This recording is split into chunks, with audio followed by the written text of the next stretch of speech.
Hello साथियों, कैसे हैं आप सभी लोग। मैं दीक्षा यादव आप सभी लोगों का अपने यूट्यूब चैनल इन्फॉर्मेशन बाय दीक्षा यादव में हार्दिक स्वागत करती हूं। जैसा कि लगातार स्टूडेंट्स इंतज़ार कर रहे थे कि फॉर्म कब आएंगे, आखिरकार इंतज़ार हुआ समाप्त। जी हाँ, उत्तर प्रदेश में बिना एग्ज़ाम के एडमिशन फॉर्म जारी कर दिए गए। यहाँ पर जो हम बात कर रहे हैं वो कर रहे हैं एएनएम कोर्स की। जी हाँ, उत्तर प्रदेश में एएनएम के लिए किसी भी प्रकार का कोई एग्जाम नहीं होता है, बिना एग्जाम के स्टूडेंट्स का एडमिशन होता है। तो यहाँ पर वो फॉर्म जो है वो डलने शुरू हो चुके हैं। आखिरकार इस फॉर्म को कौन अप्लाई कर सकता है, कब से कब तक फॉर्म अप्लाई होंगे, कितनी फॉर्म फीस लगती है, सारी चीज़ें मैं यहाँ पे बताने वाली हूँ। यहाँ पर एक कमेंट लगातार आ रहा था कि मैम जी कट ऑफ पर भी वीडियो बना दीजिए, कट ऑफ भी बता दीजिए, लगभग कितनी परसेंटेज हो जिससे कि हमारा यहाँ एडमिशन हो जाएगा। आपके उस डाउट को भी मैं क्लियर करूंगी। अभी आपको मैं कट ऑफ दिखाऊंगी, लगभग कितने परसेंटेज होने पर आपका यहाँ पर एडमिशन हो सकता है। ओके, चलिए हम वेबसाइट पर चलेंगे, सारी चीज़ें वहाँ से हम आपको दिखाएंगे। आखिरकार कॉलेज कौन कौन से वो भी मैं आपको दिखाऊंगी। ओके, एक चीज़ मैं यहाँ कंफर्म कर दूं, एएनएम कोर्स जो है वो ओनली गर्ल्स कर सकती हैं, बॉयज़ इस फॉर्म को अप्लाई नहीं कर सकते। लेकिन अगर कोई भी लड़का, कोई भी बॉयज़ अगर इस वीडियो को देख रहे हैं तो कृपया करके वीडियो को स्किप ना करें। अपने सिस्टर या फिर गेस्ट में कोई भी सिस्टर है तो उसके पास ज़रूर शेयर करें। ठीक है, चलिए तो हम वेबसाइट पर चलते हैं, सारी चीज़ें आपको दिखाते हैं। हम इसकी वेबसाइट पर आ चुके हैं। एक चीज़ मैं आपको यहाँ बता दूँ, एएनएम में जो एडमिशन की प्रोसेस रहती है वो 10th और 12th परसेंटेज के बेस पर रहती है। यानी कि एग्ज़ाम, इंटरव्यू, टेस्ट वगैरह वगैरह कुछ भी नहीं होता है। डायरेक्ट कैंडिडेट का 10th और 12th परसेंटेज पर एक मेरिट सूची बनाई जाती है। यहाँ आप देख रहे हैं नोटिफिकेशन जारी हो चुका है एएनएम को लेके। जो फीमेल कैंडिडेट है भाई उनका 2026 फॉर्म रिलीज कर दिया गया है। ओके, यहाँ पर हम क्या काम करेंगे, अपने कोर्स को सिलेक्ट करेंगे और जैसे ही हम एएनएम को सिलेक्ट करके प्रोसीड पर यहाँ करेंगे तो कुछ चीज़ें हमें यहाँ मेंशन कर रहे हैं। सबसे पहले हम आपको दिशा निर्देश दिखा देते हैं। ठीक है, यहाँ पर इसके दिशा निर्देश क्या है सबसे पहले जानना ये जरूरी है। एक चीज़ मैं आपको यहाँ बताऊँ, यहाँ पर कैसे ऑनलाइन रजिस्ट्रेशन करना है, आवेदन पूर्ण हो गया उसको कैसे चेकआउट करेंगे, सारी चीज़ें यहाँ पर दी गई हैं। आप या तो साइबर कैफे पे जाके अपना फॉर्म में अप्लाई कर लें, अन्यथा आप खुद भी कर सकते हैं। सारे स्टेप बाय स्टेप चीज़ें यहाँ दी गई हैं। चलिए हम दिशा निर्देश के लिए फर्स्ट ऑप्शन पर क्लिक करेंगे। यहाँ पर सामान्य दिशा निर्देश हम जानेंगे। देखो यहाँ पे आपके जो फॉर्म है वो 1 जुलाई से भरने शुरू हो चुके हैं। 31 जुलाई फॉर्म की लास्ट डेट है, पूरा एक महीना यहाँ पर दिया गया है। एएनएम प्रशिक्षण 2026 है, तो अगर मैं बात करूं तो ये 17 जून को ही जारी कर दिया गया था विज्ञापन कि आपके फॉर्म 1 जुलाई से डलने शुरू हो जाएंगे। ओके, यहाँ पर अगर मैं उम्र की बात करूं तो 17 ईयर आपकी पूरी होनी चाहिए। आयु में ये एज में थोड़ी दे देते, शिथिलता भी देते। जो SC ST वाले उन्हें 5 वर्ष की छूट मिलती है, ओबीसी वालों को 3 वर्ष की छूट मिलती है। ठीक है, यहाँ पर ओनली गर्ल्स यानी कि महिलाएं अभ्यर्थी होंगी क्योंकि पुरुष इसको कर नहीं सकते हैं। 36 यहाँ पर टोटल आपके गवर्नमेंट कॉलेज है जिसमें टोटल आपकी 1800 सीटें, कोई आपका प्राइवेट कॉलेज नहीं है। यहाँ पर ध्यान रखिएगा, यह आवश्यक रूप से सुनिश्चित किया जाना है कि अभ्यर्थी द्वारा ऑनलाइन आवेदन करते समय एएनएम प्रशिक्षण केंद्र, जो आपके 36 प्रशिक्षण केंद्र हैं, का केंद्रवार विकल्प अपनी वरीयता के अनुसार भरा जाए। ठीक है, आपको क्रम बाई क्रम अपने कॉलेज को वहां पे भरना है। अगर आपको फॉर्म में अप्लाई करते समय किसी भी प्रकार की कोई गलती कर देते, कोई भी अंक पत्र, खास करके 10th और 12th की मार्कशीट में अगर किसी भी प्रकार का आप गलत वहां डाटा भर देते तो इसके लिए आप स्वयं जिम्मेदार होंगे। आपका फॉर्म रिजेक्ट कर दिया जाएगा, करेक्शन की डेट नहीं मिलेगी। ठीक है, यहाँ पर इन्होंने स्पष्ट लिखा है, गलत शुल्क, गलत प्रमाण पत्र अंकित अपलोड कर दिया जाता है तो आपका आवेदन निरस्त कर दिया जाएगा। इसके लिए अभ्यर्थी खुद स्वयं जिम्मेदार होगा।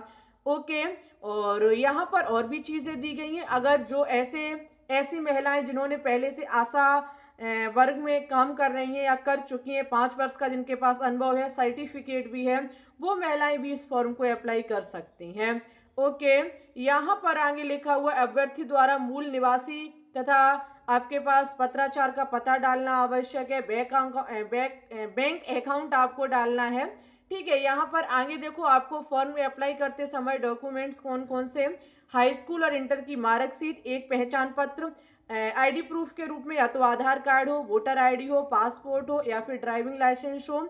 और साथ ही में अगर आप आशा संगेनी कार्य करती हैं पहले से तो उसका सर्टिफिकेट होना चाहिए, चरित्र प्रमाण पत्र आपका होना चाहिए, जाति प्रमाण पत्र एससी एसटी और ओबीसी वालों का होना चाहिए, आर्थिक रूप से ईडब्ल्यूएस का प्रमाण पत्र है तो आप वो भी लगाएंगे, स्वतंत्रता संग्राम सेनानी भूतपूर्व सैनिक है तो उसका भी प्रमाण पत्र अपलोड करना होगा।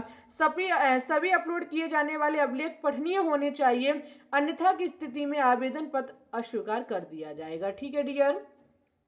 वहीं पे अगर देखा जाए तो ये सारे आपके कॉलेज हैं, आगरा है, अलीगढ़ है, अयोध्या है, आजमगढ़ है, बलिया है, वांडा है, बरेली है, बस्ती है, बिजनौर, इटावा, फरुखाबाद, गोरखपुर, हापुड़, जौनपुर, झांसी, कानपुर, लखीमपुर, लखनऊ, महोबा, मैनपुरी, मथुरा, मेरठ, मिर्जापुर, मुरादाबाद, मुजफ्फरनगर, पीलीभीत, प्रतापगढ़, प्रयागराज, रायबरेली, रामपुर, सहारनपुर, शाहजहांपुर, सीतापुर, सुल्तानपुर, वाराणसी। इस प्रकार से आपके हर एक कॉलेज में 50-50 सीटें, टोटल 36 कॉलेज में 1800 सीटें हैं। ओके, अब चलिए छोटा सा एक दिशा निर्देश और हम आपको दिखा देते हैं कि आखिरकार फॉर्म को अप्लाई कौन कर सकता है। थोड़ा सा आपको भद्दा दिखाई दे रहा होगा, फिलहाल मैं समझा देती हूँ। 10th और 12th आप पास होने चाहिए। ओके, और साथ ही में आपके इंटरमीडिएट अथवा समकक्ष परीक्षा में जो आरक्षित पिछड़ा वर्ग, आर्थिक रूप से कमजोर, सीधी सी बात है आपके 10th में जनरल और ओबीसी वालों के 45% अंक होने चाहिए, से सभी के 40% अंक होने चाहिए। फॉर्म की फीस जो लगती है जनरल वालों से 200, अदर सभी से 100 रुपए लगते हैं। ठीक है, आगे यहाँ पर देखो 80% सीटें जो है वो ऐसी महिलाएं जो पहले से किसी में कार्य नहीं कर रही हैं, और इसमें कुछ सीटें आपकी जो हैं वो ऐसी महिलाएं 20% सीटें उनके लिए हैं जो पहले से कार्य करती हैं, आशा वर्ग की जो भी हमारी महिलाएं हैं। ठीक है, यहाँ पर ये डाटा दिया गया 17 आपका 31 दिसंबर 2026 तक 17 ईयर पूरी होनी चाहिए। यहाँ पर जो छूट है वो मैंने आपको एज में बता दिया है, ये सारा यहाँ पर डाटा दिया गया है। ठीक है, आप इसका कब से इंतजार कर रहे थे एक बार हमें जरूर बताएं। अब हम आपको कट ऑफ बताएंगे कि 10th और 12th में आपकी क्या परसेंटेज होनी चाहिए। तो यहाँ पे हम जो आपको कट ऑफ दिखा रहे हैं वो 2025 की दिखा रहे हैं, क्योंकि भाई 2025 से ही तो पता किया जाएगा, 2026 की तो अभी नहीं पता चलेगी। मतलब ये समझ लीजिए एक दो नंबर इधर उधर, सॉरी नंबर नहीं परसेंटेज, एक दो परसेंटेज इधर उधर अगर आपकी बढ़ रही है तो आप इस फॉर्म को जरूर अप्लाई करें। एएनएम की जो कट ऑफ है थोड़ा हाई जाती है क्योंकि गवर्नमेंट कॉलेज है, फॉर्म ज़्यादा से ज़्यादा अप्लाई होते हैं। ओके, यहाँ पर जो 20% आशा वर्ग की जो महिलाओं के लिए सीटें हैं इसकी कट ऑफ बहुत लो जाती है। जनरल 48 के समथिंग, ईडब्ल्यूएस 45, ओबीसी 43, एससी 44 और एसटी 48 गई हुई थी 2026 में, वो सॉरी 2025 में। वहीं पे 2% जो सीटें स्वतंत्रता संग्राम सेनानियों के लिए हैं, इसमें ईडब्ल्यूएस और एसटी में किसी ने फॉर्म ही अप्लाई नहीं किया था। जनरल की 57 गई थी, ओबीसी की 54 और एसटी की 51 कट ऑफ रही थी। 5% भूतपूर्व सैनिक किसी ने फॉर्म में अप्लाई नहीं किया। 80% जो सीटें थी महिलाओं के लिए उसकी कट ऑफ जनरल वालों की 81-82 के ऑलमोस्ट रही। ईडब्ल्यूएस 77 प्लस आपकी रही, ओबीसी 81 प्लस रही है। ओके, एससी में 79 प्लस रही है और एसटी में 70 प्लस रही है। अगर आप क्या काम करेंगे 10th और 12th दोनों की परसेंटेज को मिला करके 2 का भाग लगा देंगे।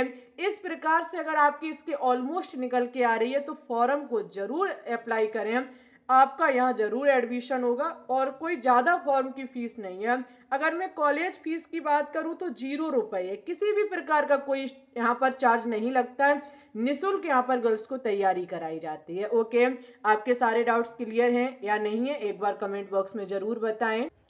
वीडियो को लाइक शेयर एंड चैनल को सब्सक्राइब जरूर करें, टेलीग्राम ग्रुप को ज्वाइन कर लें, इंस्टा पे आप हमें फॉलो कर सकते हैं। मिलेंगे आपसे न्यू नोटिफिकेशन के साथ, तब तक के लिए bye bye, take care and all the best.